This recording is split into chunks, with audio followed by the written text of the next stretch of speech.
Welcome to the Ignorance is Strength podcast. I'm your host, Fabian motherfucking Ojeda, and I don't know shit, but that's okay.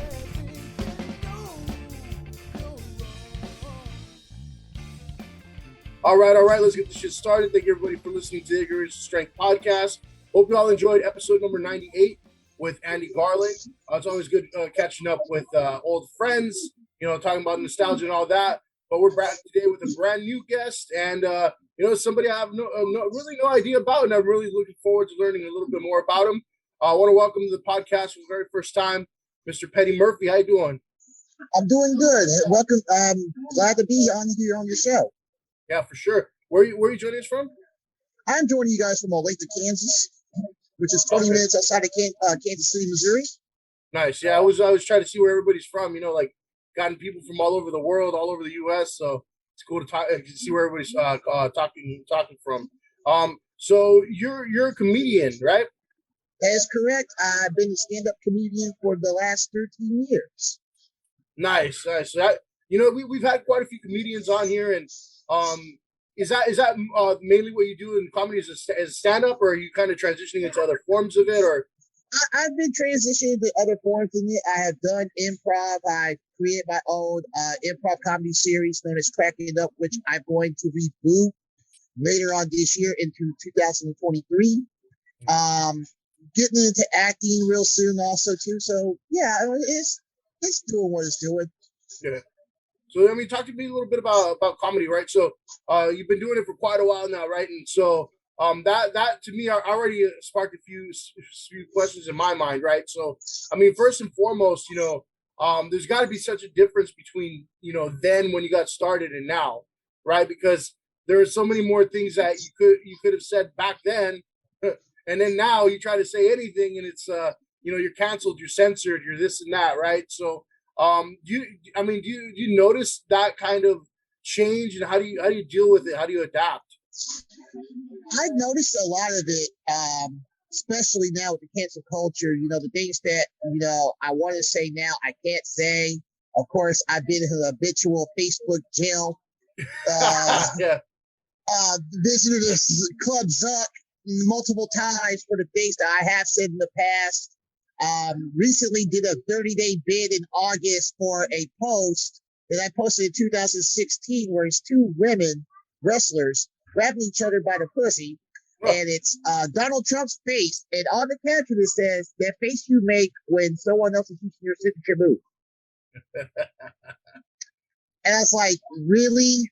We're going to go back all the way to 2016? Ain't the statute of limitations blocked out there or something? But I have noticed that the things that you said back then, you cannot say now is because everybody's so sensitive. Mm-hmm. And I do blame social media for that. It's because if you're going to if this is the land of the free, right, and we have freedom of speech, then we should not be limited by what we can and cannot say. I mean, the police can tell us we have the right to remain silent. And of course, me being a black man, of course I'm going to stay silent. I know the code, no snitching. Yeah. So I had to learn how to adapt just because of different crowds and different people, and everything else is changing. There are some things that you cannot say in front of that type of crowd of people. But if you find people that are a mixed crowd, open-minded, just want to basically just have a good time and laugh, then it's all gravy. But if you get the sense, the people that are sensitive and everything else too, everything else that's making this world become even more stupid, mm-hmm. Then, you just basically just go with the flow and just watch what you say. But other than that, and I tell people, either way, I get paid regardless. Right. Now, with that, I think it's funny you mentioned, because I have noticed that where you'll have a comedian that, is just knocking it out of the park. Everything they're saying is gold. The crowd's eating it up. But as soon as you mention their Messiah, their golden hair Messiah, they just turn instantly, mm-hmm. Right? And it's kind of crazy. It's like a level of brainwashing I haven't seen before, because as soon as you mention anything, it doesn't even have to be super negative. It could just be something silly, and as soon as you mention anything about the golden haired Messiah, they just like turn on you completely, right? And Exactly. so, and I'm wondering too. You mentioned being in Facebook jail. If you have these people that are maybe stalking you because you said something they didn't like once, and all of a sudden they want to make it their mission to cancel you. Yeah, I mean, it's just not even with Facebook jail. It's pretty much in real life also too. You got a lot of people that want to come at you. It's because you're trying to change the culture. You're trying to basically bring awareness to what is going on, and people don't like that. And it's kind of like, what does my business have to do with you? If I'm not speaking to you directly, then you need to mind your own business. Yeah. Basically, get between me and my money. Now that's a problem. So, being in Facebook jail trying to promote shows is kind of hard, but with me, I learned how to use Instagram very well, Twitter very well, other platforms, and then, you have friends of yours that can basically share whatever and just basically promote it for you. And also using my podcast also too. So it's kind of like, okay, I'm in Facebook jail for 30 days, whoop-de-doo, try to appeal it. Okay, you don't get an appeal, so you don't have O.J. Simpson's lawyers. So it's like, okay, just deal with it, but learn how to adapt to it. But it is a problem. It's because people don't know how to take the truth from a joke. Right. And what people need to understand is you do unto others for what you think is funny. And what I like to think that is funny is telling the truth. Because I can make the truth funny. Right. Because the truth can hit your soul. And some people don't like the truth. And I tell people straight up, nowadays through the social media, people believe that a lie is the gospel and the truth is blasphemy. And it's sad. Yep. I agree. Now that explains a lot because I was trying to find some of your social media, just to kind of get a hint of who you are and what you do and whatnot. I found it kind of difficult, man. Like, you had like a few different pages. I'm like, is this the one? Is this the one? And I'm wondering if it's just that where you keep getting like, censored and whatnot. Well, what I've been doing is I really don't put as much as my comedy on Facebook. I put it on YouTube, on my YouTube channel at Petty Murphy TV. And the most recent video that I did it in front of a mixed crowd in Sioux Falls, South Dakota, last year. And the guy that promoted the show was a brother. And basically, we're sitting there talking, and I was kind of like, man, I've never seen black people inside of South Dakota. Say, oh, yeah, there's about 30 of us. So the joke is on there. And I actually said it. It's like, yeah, it kind of makes sense that Harriet Tubman went down to the South, freed the slaves, brought them up north, and left y'all in South Dakota and went on their way. So it was a mixed crowd. And, I put most of my comedy content on YouTube. You can go to facebook.com/the Petty Murphy, facebook.com/Petty Murphy Comedy. There are videos of my comedy on there. I also have another page also too, which I'm trying to gain back from Facebook since someone decided to hack it. That's facebook.com/Terror Comedy. That's my government name. Petty Murphy's my puppet. So, and there's more comedy on there, more comedy content. And I got some comedy content that I did put on my podcast, The Petty Murphy Project, which you can find on all platforms, including Apple Podcasts, iHeartRadio, Google Podcasts, Spotify, Podbean, wherever, and on thepettymurphyproject.com, my website. Okay, cool. Yeah. Now, I noticed, and I don't know if this is your video or if you're just resharing it. Did you do like what do we call those, like human experiment videos where you're walking by and doing like you're on the phone and you're talking shit? And actually, no. What I did was I shared it from Red TV on the reels onto my reels on Facebook because I thought it was funny. I thought that was really, really funny, and it was funny because he was just basically just like to act like he was talking on the phone, and people were like, "Are you talking to me?"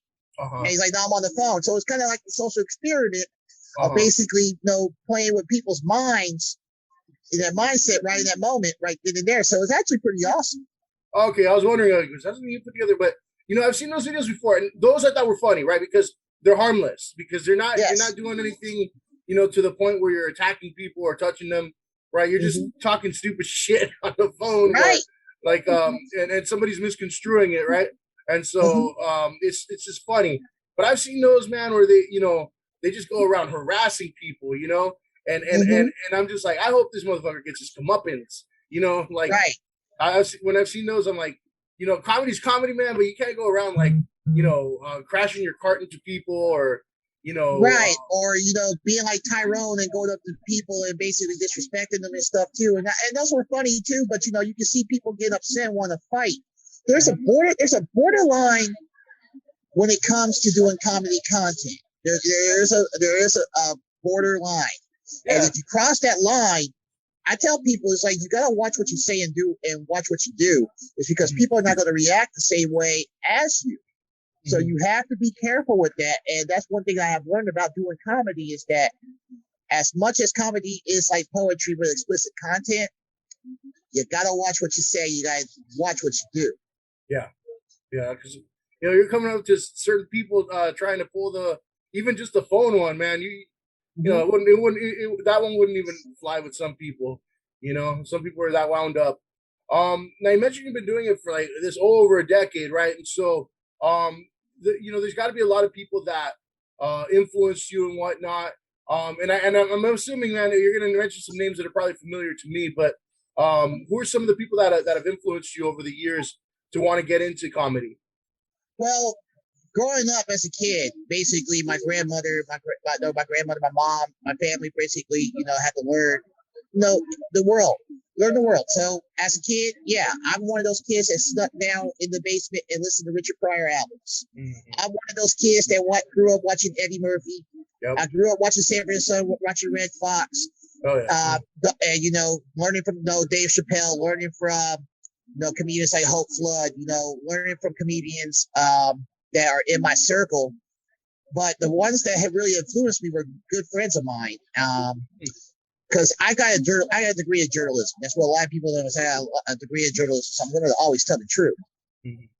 And you go hang out with your buddies, go get drunk and get fucked up, whatever. And my buddy's like, man, you gotta go do the comedy club, the Looney Bin. And this is in Wichita, Kansas at the time I was staying down there. I'm originally from here in Kansas City.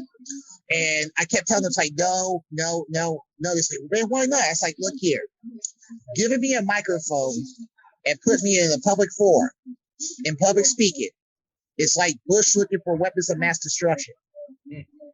I am the weapon of mass destruction. Don't do it. So it came in. We were bringing in 2009. We're at a friend's parents' basement for the New Year's party, and we all went and we were all drunk, and we basically told our New Year's resolutions. Mm-hmm. And my New Year's resolution was to go on stage.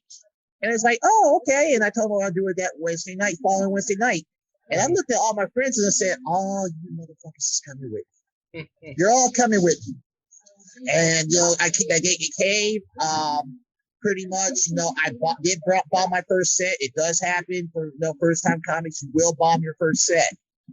But my friends were like, you had the courage to go up there and do it. So, I think they were the biggest influence in me, get into comedy. But me staying in the game, I had to learn from the greats. I had to watch Richard Pryor. I had to watch Eddie Murphy, Kevin Hart, Red Fox, Cat Williams, Mike Epps, Dave Chappelle, Chris Rock, Bernie Mac, Steve Harvey, Cedric the Entertainer. I had to watch all these guys and all these up-and-comers and watch how they move and learn a lot from them. And basically apply some of the skill sets that they did and basically market myself. Mm-hmm. Now you mentioned, watching them and everything and emulating what they do. When I talk to comics, I'm like, you got to have like that same kind of your own signature mannerisms, right? There's comics out there, and even without saying anything, right? You look at them and you're like, okay, they're about to say some shit that's gonna make me just fold over laughing, right? You look at Eddie Murphy sometimes before he even says anything, you already know you're gonna be laughing, right? Now, do you find yourself kind of focusing on those mannerisms when you're up on stage? Is that something you practice, or is that something just natural? It's something that I'm natural at. Is basically, people are like, well, how do you do your material? Well, I learned the Jay-Z method. One take, don't write anything, and this is like 4 years into it. Basically, just say what's on your mind and look at the crowd, point out things. I like to look for things. I like to look. I'm like a scavenger hunter. I like to look. It's like, who's gonna be my bitch tonight? And that's how. And I basically play that, and that's how I play that role. And I play that role, and I have fun with the crowd. The crowd comes laughing at you, laughing with you, and we're all having fun. So I use my mannerisms to basically look for a victim, not knowing that they're going to become a victim. It's like the mind fuck method, and look at a victim and make them laugh. Has that ever failed for you, where they just kind of like turn on you? No. That's good. No. I mean, because you're going there to get a laugh, right? So it'd be kind of awkward if that person just becomes like angry or aggressive or anything like that. So I figure you mentioned a lot of names, and this is what I say about comedy too. I think, I enjoy that, and it's not to segregate anything, right? But I enjoy that we all have our own, little kind of circle of comedians with our own ethnicities that we enjoy, right? Mm-hmm. Like, the Black community has a bunch of comedians. Hispanic community now is a growing community, right? Even the Asian community is growing with a bunch of different, comedians. And, to me, I think that's a good thing, because you start to kind of point out the things that are funny in your culture that only you get, Right. And of course, there are comedians that break through and they're funny to everybody, right? But I enjoy having that little, inside joke, right? And so, are there any comedians where you're watching and you're like, shit, I don't get it, right? Because there is that kind of separation, that division, or I mean, just funny is funny. It's the comics that are basically, they're the comics that I really cannot stand, and I'm not gonna knock it, but the comics that are getting booked are the ones like, my girlfriend broke up with me and she took my dog, and I had to snort cocaine and off of the Skittles package, and those comics right there, it's like, it's a buddy system. And the buddy system of comics, I don't like. It's the same way with the rap game. So I like to basically be diverse and work with every comedian of every ethnicity and basically have fun that way, because we don't really hang out with one another. I can tell you now, I'm a people's person, but I'm only a people's person when I'm in person with you. When I go home, I don't want to talk to you. I mean, I got my other things to go. I'm like, JC, I got 99 problems and your shit ain't one, Right. But I like to basically, I like the people that like to keep it real. And as I stated, people like to tell no lies. This is gospel, truth is the flesh. I like to surround myself with the people that are going to keep it 100K. This is what we say, 100K. Keep it real, no blow up. I don't like the buddy system. Basically, I want to kiss this guy's ass, kiss this girl's ass, whatsoever, because they all hang out with one another. And when they all hang out with one another, basically they do stupid things. And when they see somebody like myself up and coming or been up and coming and can basically draw a crowd, their crowd, without meeting one of them, it brings a lot of negativity. So I try to stay away from them. They're pretty much the problem. And it's just like the rap game. And people's like, why do you always have rappers at your show? 1, they got guns. 2, they got weed. And 3, I don't have to pay for the weed. They let me hit it. So that's keeping it real right there. Now you mentioned some of the, you didn't mention any of the comedians that weren't really your taste. I'm gonna name one, right? And I never understood it. The appeal of this guy, he was huge, right? But to me, I tried to listen. I'm like, he's just not funny. Somebody like Dane Cook, right? To me, I saw no appeal at all whatsoever. Here's the thing with Dane Cook. Dane Cook exploded basically by accident. He exploded by accident. When you're linked in with like the people at the Comedy Store and everything else to your movies and like that too, he exploded by accident. Some jokes I do get, some jokes I don't. but I give him respect is because, hey, he broke through. You know, he found his niche. Now, there's other comics that I don't find appealing or funny. Like some people say Mike Epps is not funny on stand-up. He actually kind of is. It's somewhat true, somewhat not. Kevin Hart, when he first came out, Kevin Hart was going in hard. But I do feel like Kevin Hart commercialized himself. He got commercialized. Right. And that was the thing that people like Eddie Griffin. And Eddie Griffin is from Kansas City. And Eddie Griffin and my dad grew up together here in Kansas City. And I tell people about Eddie Griffin's story because remember the movie Tu Wong Fu? Yeah. Okay. In the movie Foolish that Master P produced back in the day, they brought Eddie Griffin in. Paramount brought Eddie Griffin in for, an interview to basically see if he would like to play in that movie. And they brought out the dress. Eddie Griffin said, no, you're not putting me in no dress. That role went to Wesley Snipes. So the role that Wesley Snipes played in Tu Wong Fu was originally for Eddie Griffin. Eddie Griffin keeps it real. Cat Williams keeps it real. And when you're a commercialized comic, hey, it pretty much got you. I don't want to be commercialized. I basically want to be a free spirit. I want to have my creative control. I want to have my freedom to be able to say anything I want to say, because if I got to pay taxes every year, I got to obey the law. Basically, have the right to remain silent when the cop comes up to me. If I got to go through all of this, then I should have the freedom to say whatever I want and have the freedom to post whatever content I have. Yeah, absolutely.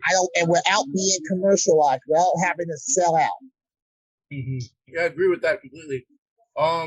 With that, a lot of people, when they have a talent, when they have a skill, be it a comedian, a musician, an actor, whatever, their ultimate goal is to make it their one career, right? To make it their goal, their path, and whatnot. Would you say that that's something that resonates with you, or is it, some people are like, okay, maybe just being kind of like the weekend warrior with it, right? Or do you want to make this something that's full time, 100% your career? What it is with me is that I like to have my hats on in different places. Not only just being a comedian, not being also a producer, but also promote my own shows, being a host. I like to have my hands on everything at once. So basically what it's become a business, and I'm the CEO. I'm like Vince McMahon. If I want to be Vince McMahon, the CEO, basically I'm the one running the day-to-day operations, making sure the money's right. If I want to be Vince McMahon, the character on television, then I'll be the character. But with me, it's basically I want to be the jack of all trades. Eventually, I'm going to walk away from stand-up and just basically sit behind the scenes and make sure everything is all right. So right now, I'm in that transition to do that with producing shows and also promoting and producing the Penny Lucky Project. So it's gone to that point to where, stand-up comedy was the occupation. But what people have to understand is that in this business, as in life, you either adapt or you perish. Yeah. You have to learn different trades in this business because this game evolves every single day. So I went from stand-up comedian to promoter, went from promoter to now producer, and now host of my own shows, and basically built my brand from the ground up to where now I'm in the position to where I can say, you know what? I'm just going to sit behind the scenes and open up doors for everybody else. I like that Vince McMahon reference, right? Because you got to have the grapefruits, right? Yes, you got to have the grapefruits. Yeah. So that's what you do. Is this what you do full time then, or do you work like separate, like your 40-hour week job or something like that? I'll be working a 9 to 5. Later on next month. But pretty much, I'm a hustler. And I ain't talking Cassidy. I'm a hustler, okay? But when it comes down to everything that I do, in the words of Jay-Z, I'm not a businessman. I'm a business man. So, I do work a 9 to 5. I do hustle, basically trying to, basically make it. I'm like the original island boy, except I don't have tattoos all over my face, and my parents I do not like the descendant that my parents are SpongeBob SquarePants and Cynthia from Rugrats. I am not that. You know, I try to avoid whatever that is. I'm like, I don't know what that is, but I'm not going to click on it. Right. And it's like, I'm an island boy. It's like, what? And I tell people this every single day. Stop making stupid people famous. Stop. That's the one thing that really, kind of irks me about social media and YouTube and all that, right? And I've talked to a few people about this where it's like, you can have the dumbest, most random, simplest nonsense go viral, and you've made their career, right? And you've made them rich, you've made them famous, and now there's no going back until, it eventually dries up, but they're going to have a good, run. And if they're smart, they're going to save that money and they won't have to work again. Right. And it's just like the Tinder swindler. Like, okay, women finesse men out of money, trips, and gifts every single day. But as soon as a man does it, he's the scum of the earth. They're going to call him the Tinder swindler. It's like, look, I ain't mad at him. I ain't mad at him at all. It's because women do the same thing every single day. And they're known as the Kardashian family. So, so I'm just saying. Yeah. No, you're right, man. As soon as we, are able to flip the story there, it's all of a sudden, a crime against humanity, right? Right. It's like when it came to that part, it's like Russia versus Ukraine. So it's like, I'm like, that's topical. They're like, wow, that's funny. Yeah.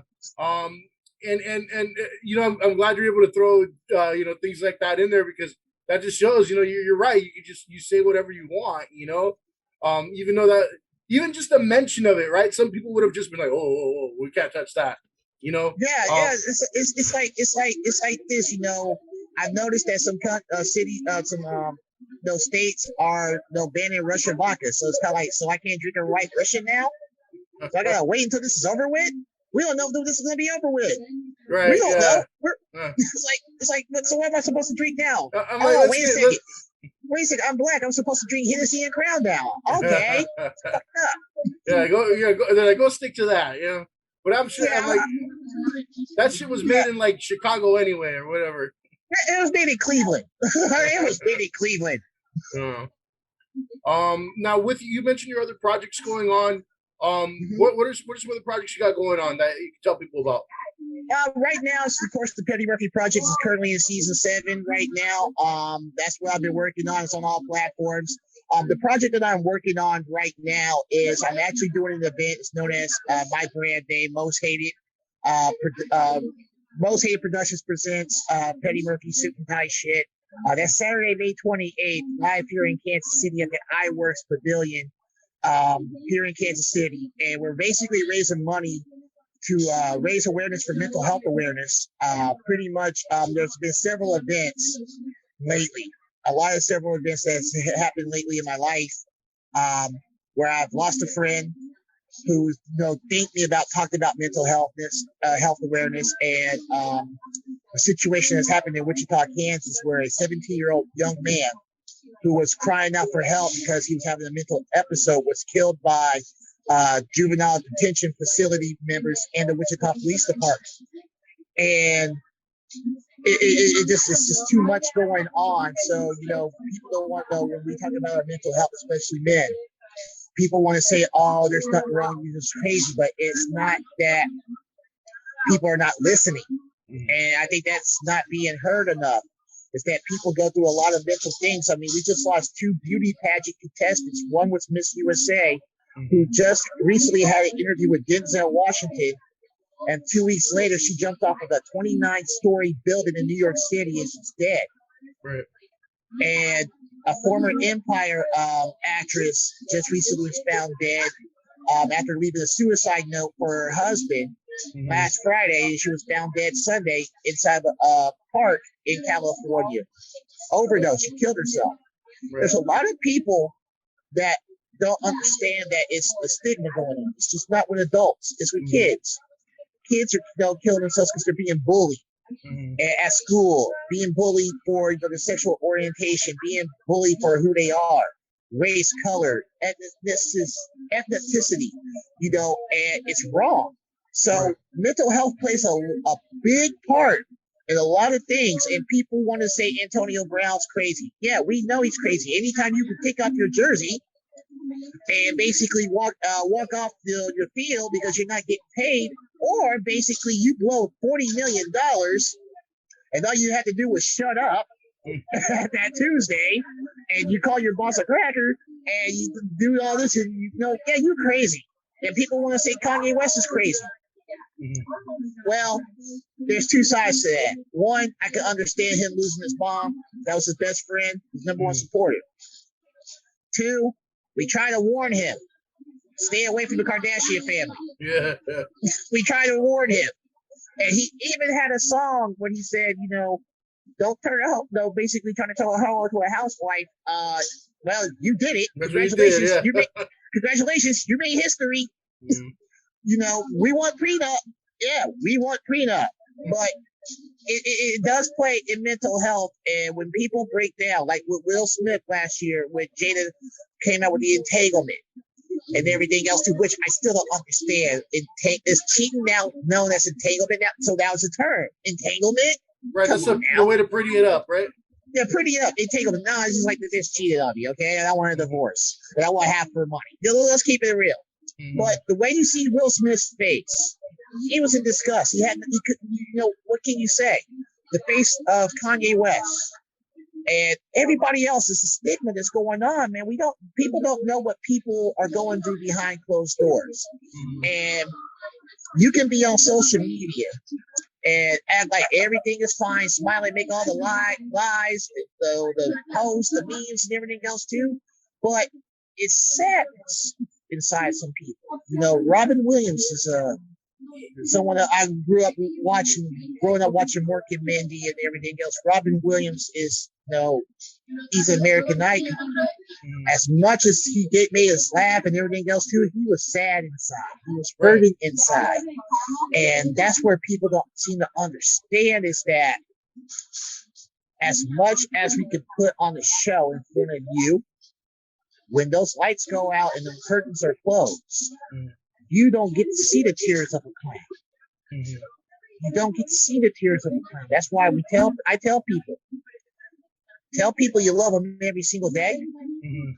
Give people their flowers when they're still living, because you don't want to give somebody their flowers after they're dead. Anne Frank said, the reason why people give flowers after while people are dead instead of the living is because the regret is more powerful than the gratitude. And it's true. And that's one thing that we have to learn also too, as the great Kobe Bryant once said, the biggest mistake that we have made in life is thinking that we have time. So give people their flowers while they're alive. Give people their acknowledgement, give people their respect, treat others the way that you want to be treated. And this show that I'm doing May 28th, which tickets are available on eventbrite.com at $10. All proceeds go to causes that are speaking out about it. Yeah. And me using my platform and me using my name and everything else too, because I admitted that I had no problems with my mental health. I've been having problems with my mental health since I was a kid. I have vitiligo. I've been teased for being different. Because I'm smart, and I do things differently, and I've been teased about that, and I know what it's like. And for me to admit that I have a problem and I'm seeking help for it, I mean, the pandemic really did me in. Yeah. I was working from home and everything else too. I took a 8-week break from work, my former 9-to-5, and I saw a therapist. So we're trying to basically basically help those who can't get the proper help that they need, that need it. We can sit there and talk about Megan Thee Stallion's knees. We can sit there and talk about Kanye West and Pete Davidson and everything else too. LeBron James's hairline and the Lakers falling and all this other stuff too. But we got to talk about the problems that we have here in this country, outside of COVID, outside of the racism, and everything else too, because all those things that is not Hollywood do affect us. And we have to talk about that. It just doesn't affect me, it doesn't just affect you. It affects everybody. And how this thing works out doesn't matter if you're rich, doesn't matter if you're the middle class, doesn't matter if you're poor. Mental health matters, people. And if you need help and you're reaching out to help for help, people need to see the signs and reach out to somebody. You ain't got to do it publicly on social media. You can do it through an inbox or a text. Call somebody. Check up on somebody. Tell people that you love them. Tell them that you're there for them, and actually be there for them, because there's a lot of real people showing a lot of fake love. And me, I'm showing love, and it's real, and it's genuine. And I tell people, if you need me, call me, text me, let me know you're okay. So, you know, I'm really glad you're putting that on, and it's for a good cause. And you know, I'm not gonna get too deep into it now, but you know, my family's experienced, you know, tragedy because of, you know, mental health issues there, and it's a surprise a lot of the time too. You know, I mean, it's something that you know, had we been conditioned to talk about it, probably could have, you know, done something about it or avoid it even. And so you're absolutely right. You know, you got to get that out there. You got to normalize it. Got to make it something that, you know, we're not ashamed to talk about, especially as, you know, men. I think we never really, you know, want to, you know, admit like, hey, I have an issue, I have a problem. And I'm, you know, and you mentioned the pandemic too, and I think, you know, myself, I'm going through a little bit of that myself, and you know, it's really funny because when you tell people, they're like, oh no, but you've always been like, you know, strong. You've always been strong-minded. You're good. You're all right. It's just in your head. It's like, well, shit. That's what I'm saying. It's in my head. You know, it's a problem. You know, right. I'm trying. You know, it's just, you know, when you kind of, I guess, come to terms that, hey, I probably could have already died twice because of this damn, you know, this pandemic and the virus and everything. It's like, you know, it kind of I don't know, man. It messes you up a little bit. Pride. It's pride. And, you know, as men, we're prideful. We're supposed to be kings. We're supposed to be strong. It's prideful. But sometimes pride can mess with your head. And when pride messes with your head, that means you do have a problem and you have to say something. And that's what I did. I swallowed my pride and said, I have a problem. And, you know, I have my family. I have my good friends around me. And I talk to them and everything else too. I bare my soul. And, you know, people that relate to that. And it's just not just my family or my friends. I talk to normal people that are going through the same things. I mean, we're all going through the same struggle, everybody. We're going to, we're all in it together. Different days, same shit, you know, and we basically have to normalize it and talk about it. If we don't talk about it, it'll always be ignored until it becomes a really bigger problem. Agreed. All right, well, let's you know, let's let people know where they can find you. I know you got a lot of social media, man. I'm like, all right, but where can people find you? Our best spots to find you. All right, the best spots you guys can find me, of course, you can follow me on my regular Facebook page at Petty Murphy, at facebook.com/DiddyIsBack. You can follow the Petty Murphy Project page at facebook.com/the Petty Murphy Project and facebook.com/the Petty Murphy Project Network System. You can follow my comedy at facebook.com/Terrence Hayes Comedy, which I'm trying to get that page back, or facebook.com/Petty Murphy Comedy. Follow me on Twitter at RuckFoolsNation. Follow me on TikTok at the Petty Murphy Project, on Instagram at both at Hollywood Petty Murphy, or the Petty Murphy Project on Instagram, and Snapchat at Petty Murphy 2020. All right. You know, I gotta ask before we close out, right? You said this is like your stage name, right? Is that where the stage name come from, man? Is there a story behind that? There's a story behind this. My good friend, D.O. Jenkins, lives in Dallas, Texas. And he said, man, you gotta reinvent yourself a little bit. And I did a couple of shows down in Dallas, and I killed it. This is back in 2016. And I'm sitting in my mom's basement. Of course, if I'm paying for the direct TV, the home security system, the cell phones, and everything else too, and I'm staying at my mom's house, of course I'm paying no rent. Of course. So I'm in the basement, and I had just smoked me a blunt, and I'm sitting watching Eddie Murphy Raw. And I go on Facebook and I said something petty. And some chick was like, "Oh my God, you're petty as," and I was like, "All right. I'm watching my favorite comic of all time, Eddie Murphy. She just called me petty. I'm going to call myself Petty Murphy." There we go. All right.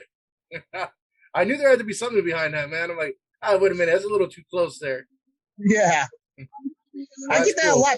I get that a lot. People ask me, "Are you related to Eddie?" No, I just want his money. That would be nice, right? Right. And then you could go off and make reggae songs too. Yeah, but this time, actually, I don't want to make reggae songs. I just want the money. That's all. I just want the money. Just want the money. Yeah. All right, man. Well, it was pleasure having you on. I really appreciate you're out there promoting for mental health for sure. But everything with your all the projects you got going on, your comedy, your podcast, man. Wish you a lot of luck. Thank you. I might touch base with you about that show. Even though I don't live in your area, maybe we can, purchase some tickets and you can give them away or something like that.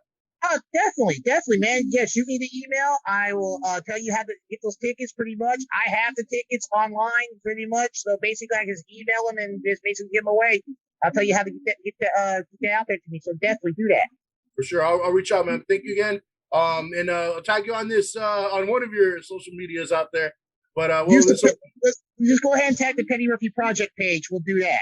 All right. So we'll have this out probably next Sunday. But again, I appreciate it, man. And for everybody listening at home, I appreciate it. Thank you. Fuck you and good night.